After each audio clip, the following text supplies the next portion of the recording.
بسم اللہ الرحمن الرحیم۔ ٹرانسجنڈر پروٹیکشن ایکٹ 2018 ایک انتہائی سنگین مسئلہ۔ 2018 میں ہماری قومی اسمبلی سے خواجہ سراؤں کے تحفظ کا بل پاس ہوا۔ اس بل میں خواجہ سراء کی تعریف کچھ یوں کی گئی ہے کہ وہ مرد یا وہ عورتیں جن کی جنسی شناخت ان کی قدرتی جنس کے مخالف ہو۔ ساتھ ہی یہ بھی لکھا ہے کہ ہر وہ شخص جس کی عمر 18 سال سے زیادہ ہے اس کو یہ حق حاصل ہے کہ وہ اپنی جنس خود معین کرے، چاہے وہ مرد ہو یا وہ عورت ہو۔ یہ بل نہ صرف اسلامی تعلیمات کے یکسر خلاف ہے بلکہ اخلاقیات کے بھی یکسر منافی ہے۔ اس بل سے مرد اس قابل ہو گیا ہے کہ وہ اپنی جنسی شناخت تبدیل کر کے عورت بن سکتا ہے اور عورتوں کے مخصوص مقامات یعنی واش رومز وغیرہ میں جا سکتا ہے۔ چونکہ قانون کی روح سے وہ ایک عورت ہے، اسی لیے وہ دوسرے مرد سے شادی بھی کر سکتا ہے۔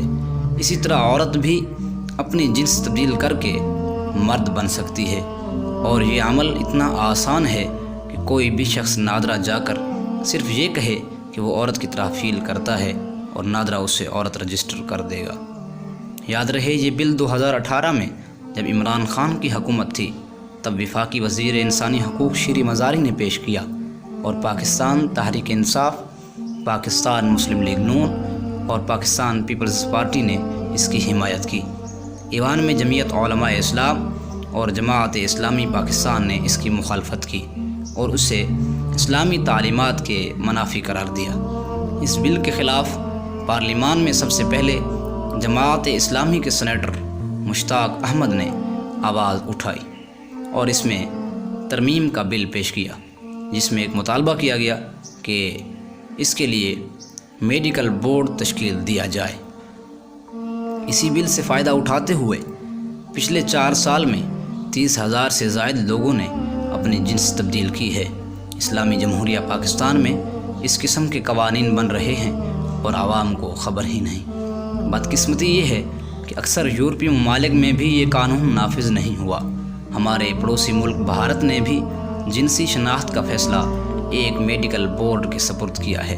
وہ بورڈ فیصلہ کرے گا کہ آیا یہ شخص سچ میں خواجہ سراء ہے یا نہیں، لیکن ہمارے ملک پاکستان میں یہ فیصلہ اسی شخص کے ہاتھ میں ہوگا جو اپنی جنس تبدیل کرنا چاہتا ہے۔ ہماری سب سے پہلی ذمہ داری یہ ہے کہ عوام الناس کو اس بل کے بارے میں آگاہ کیا جائے۔ بڑے پیمانے پر یہ ذمہ داری علماء کرام اور سوشل میڈیا پر ایکٹیو لوگوں کی ہے، جبکہ ہم صرف اتنا کر سکتے ہیں کہ اپنے اہل و عیال اور عزیز و اقارب کو اس فتنے سے آگاہ کریں، کیونکہ عوام کی اکثریت اس بل سے ناواقف ہے۔ اس لیے میری آپ سب سے گزارش ہے کہ اس پیغام کو آگے پھیلائیں۔ اگر قوم لوط کے اس فتنے پر بر وقت قابو نہ پایا گیا تو یہ اجتماعی طور پر اللہ تعالیٰ کی نافرمانی ہوگی۔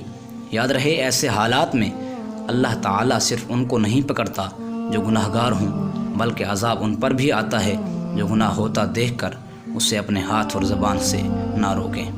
اسی لیے میری آپ سب سے گزارش ہے کہ اس پیغام کو آگے پھیلائیں۔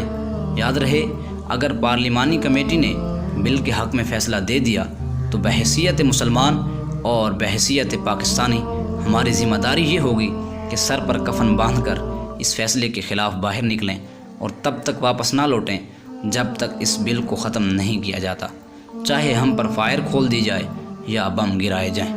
کیونکہ اگر اس بل کو ہم نے پاکستان میں قائم رہنے دیا تو ہمارے معاشرتی نظام کا جنازہ اٹھ جائے گا اور ہم اللہ تعالیٰ کے عذاب کے مستحق ہوں گے۔ علامہ اقبال فرماتے ہیں، وطن کی فکر کر نادان، مصیبت آنے والی ہے، تیری بربادیوں کے مشورے ہیں آسمانوں میں۔